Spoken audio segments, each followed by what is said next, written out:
locking us in. Like winter time comes and we kind of go away, and then we just get a lot of complaints in the spring about the mess. So it's always good to hear them now and try to update membership and people that we see of what we're hearing from everybody.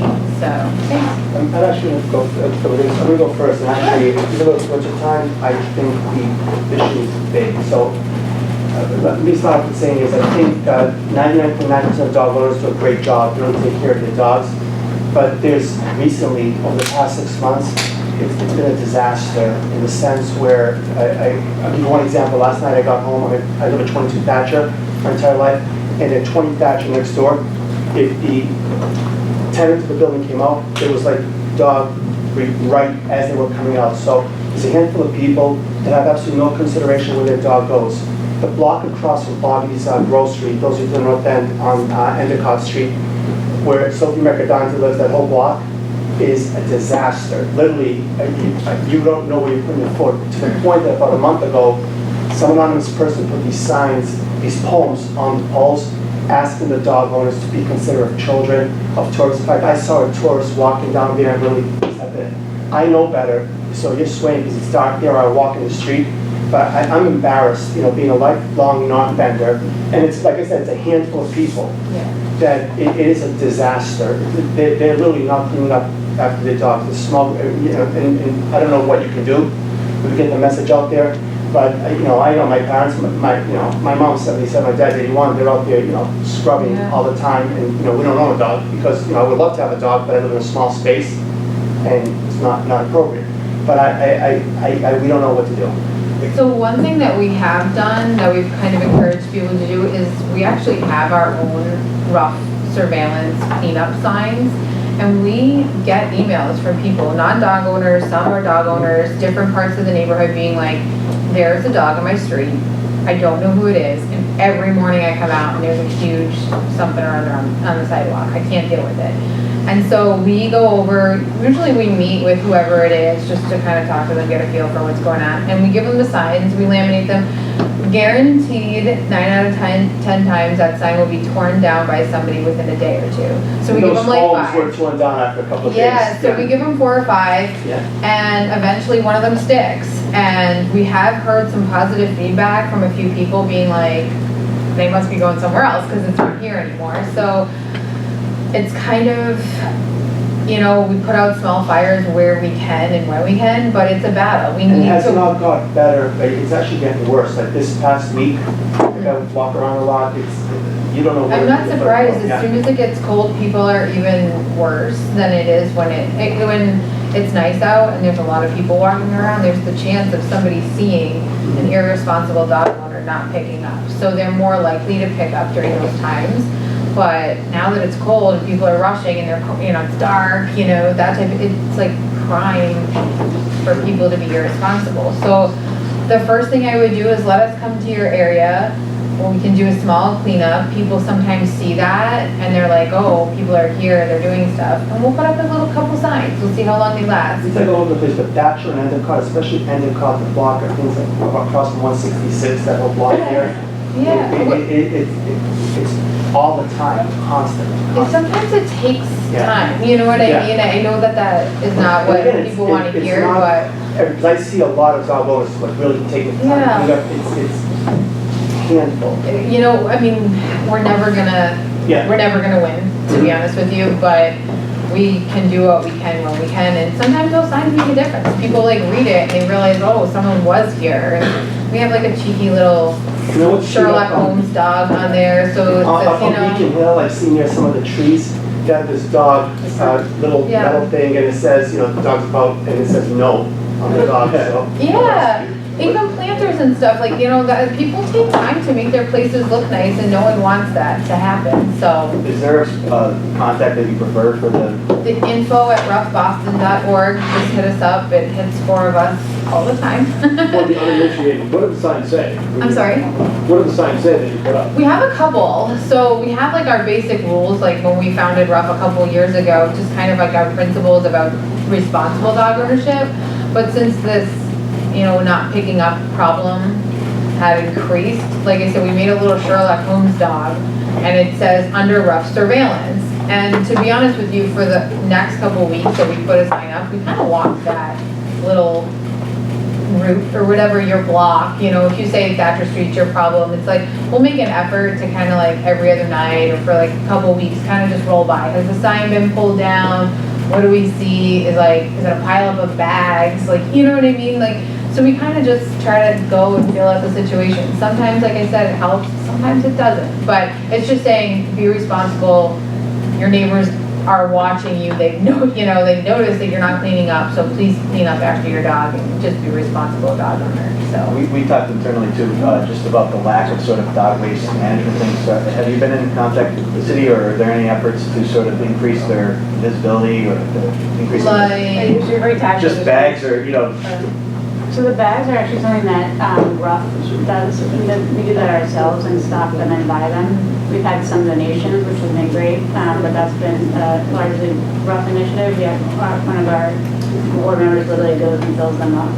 I think we have 5 dispensers. Is that what we Possibly have? total, yeah. So a couple in the park, and then I know there's that small park behind Going Bananas. Yep. Yeah, so we have one over there, one in Richmond, one down by the ball fields, Yeah, I don't know if it's still there. like behind, and I think there might be one other one. And the waterfront has one or two poles that they manage, the buildings over there. As far as bags go. Right. But I would wonder too, is if there are waste baskets in those areas, general waste baskets, and if not, that might be something to like think about with the city, to be like, this is an area that is in need, and maybe that would help a Okay. little bit. It's the same offenders, the people that think a dog is cute, they get the dog and don't realize they're out of the house for 9 hours. Yeah. Then they go back home, they take the dog out, and the dog is desperate. I know, He's been holding it for 9 hours, so he's gotta go, and he goes, and they don't pick up. yeah.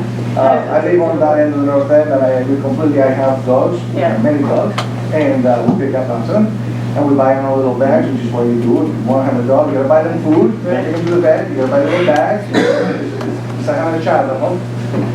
But the reality is, it's the same offenders, and a lot of the time, is the younger kids, but a lot of the times the people that have been here for a very long time, they have that big old dog, and they take them out and they don't pick up after them. And I have an idea who the person is who does the non-picking up in that area, because they do the same thing on my street. I mean, you come out of the house and you have a 4-pound sack in front of your house.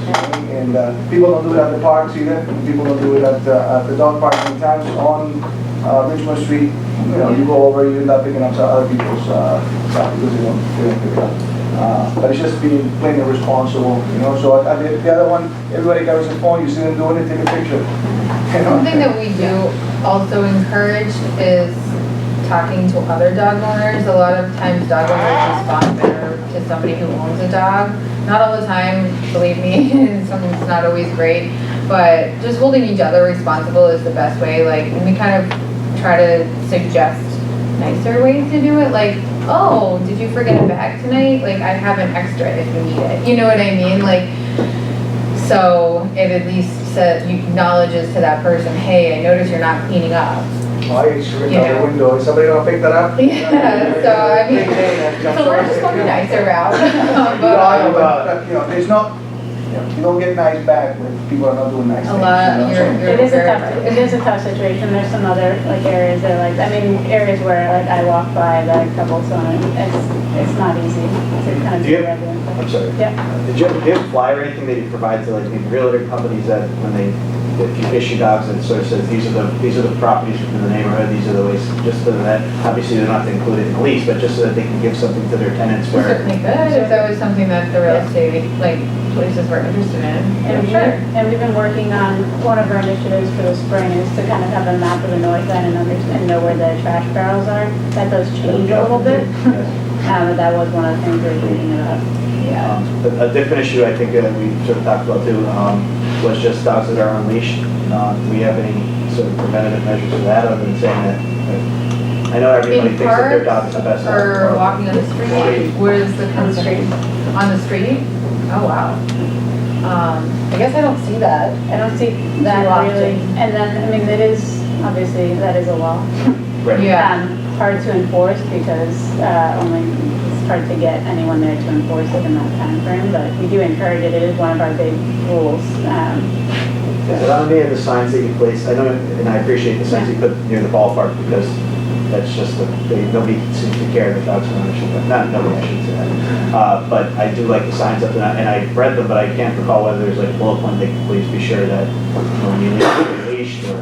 Yeah, I mean, even coming into the new dog park, I mean, that we say keep the dog on leash, there's like a double fenced area. And a lot of times we've been hearing like, oh, if the dog gets to the outer part of the dog, they let them off. But there's still kids right there. So it is something that it's on the signs that we have. And we do kind of mention stuff in our newsletter, different issues. So like if there's specifically, not picking up or leash issues, hit us up, send us an email, we'll post it like right away. Either we do Facebook, through our newsletter, or even just a blast, like when it's a real problem. Like the ball fields were like a special project for us last spring. I think we did a little better. We're getting there. It's really hard because you get a lot of people that don't live in this neighborhood for more than like a season or a year, so they don't understand, oh, why can't people share, New crew grew every year. Right, so I mean, like, people didn't even like know about RUFF, like, not that we think that everyone in the North End should know about us, but it was weird, like, you own a dog, and we're putting in a dog park, literally a block from that location, and you have no idea, so it was just we tried with the ball field, and we'll try again this spring, you know what I mean? I think we did a little bit better with that, but with the leash stuff, it's honestly, Ann was picking up, it's really about talking to people, so. Even at the Rose County Greenway where the fountains are down here, I almost never see a dog on a leash here. Yeah. The other thing too that needs to be talked about is we do have a lot of green spaces. Okay, a big portion of the population has dogs. All right, we're all taxpayers. Okay, parks should have a portion of the parks should be allocated to people with pets. I mean, traditionally that's why parks exist. You can, people. It's multi-use. It's used for everybody in the community and everybody that pays taxes. The waterfront does not have a dog fenced area, and that would be a solution. Now, if you went to the waterfront instead of having your dog on the baseball court, you had in the baseball field, there was an enclosed area, people would take them there. You know what I mean? And in these 7 days, you take them, they do their business, and then you can walk them around. It's much easier. Columbus Park, the same way. Columbus Park is a monument to horticulture, but you can't do half the things that you should be able to do in a park. And there should be an enclosed space for dogs there. It's that simple. There's a law against that. The city's not allowed to take the park away, give it to. No, you're not taking the whole park away, but in New York City, a city that's much more densely populated than Boston, that has tons of dogs, parks have an allocated portion of the park, a small portion of the park where you can bring your dog. And it keeps people from bringing the dog anywhere in the park. It's that simple. To be completely honest, dogs aren't always the most popular or favored when it comes to parks, so it is a bit of a battle. I don't disagree with you. I think that multi-use would be something that would be easy, and I think it would really help a But I think lot. there's other issues in our parks, heroin needles, heroin addicts, Oh yeah, drinking you people. don't have to tell us. You're People staying talking to the on right street people, there. I but think that maybe have people who come over, Yeah. frequent the park on a daily basis, many times a day, who keep parks safer. We're kinda and, just more effective, we don't trying to have. make the one park that we get the best park that we get for right now. We'll- Once that battle's done, we'll try for the next one, but it is a big undertaking And this to is- try to convince people. This is for anyone too, if they have Yeah. questions for Leslie and Anya while they're here, or Rob, but, yeah. One observation, I know I'm preaching to the choir here, but at our end of the North End, which is Battery Street, Lower Hanover, and Commercial, we have a lot of people who walk their dogs. They bring the bags, but then they leave the bags on your stoop. What's the psychology behind that? They actually bring the bags, That's a but bigger then they question. throw the bags in front of your, I don't think I have an answer for that. I don't understand it either. And it happens tons of it. I mean, every day. Come on, you bring your food with you, I mean, if it's your dog, it's your food, bring it home with And you. at least in the good weather, at least in the good weather, you can see it. But when we had the blizzards 2 winters ago, people were tossing them like left and right. And then, of course, they got buried in the snow and they were frozen. And then days later, as the stuff began to melt, people were stepping in those bags everywhere. It was a Yeah, I mess. don't have an answer to that. I don't understand it either. Yes, I because mean, why do they bother bringing the the big bags? complaint that we get is that there's not enough trash barrels, or they're not spread out enough, or my Well, street doesn't yeah, have a there's- trash barrel, but There's a 7-Eleven right there. yeah. Three- We agree, three take your dog bins. for a few extra steps and find a trash can, you know what I mean? Find a route that works for you. But And for the neighborhood. we agree. I'm sorry? Find a route that works for your dog, but also for the neighborhood. Yeah, like there's gotta be a trash can somewhere on your doggy's route. You know what I mean? So make it work, It's not that but complicated. a lot of people are just lazy. That's kind of the answer, but I know it's not a great answer, but it's kind of the way it is, so. Well, we appreciate your efforts and, we do have stuff to work with, so thank you and. Of course, like I said, if there's an area, like your parents, send us an email. We're a small group, but we try to get around as best we can and work with everybody. And then real estate idea is a good idea. Yeah. Great, excellent. Thanks for having us, guys. Thank you.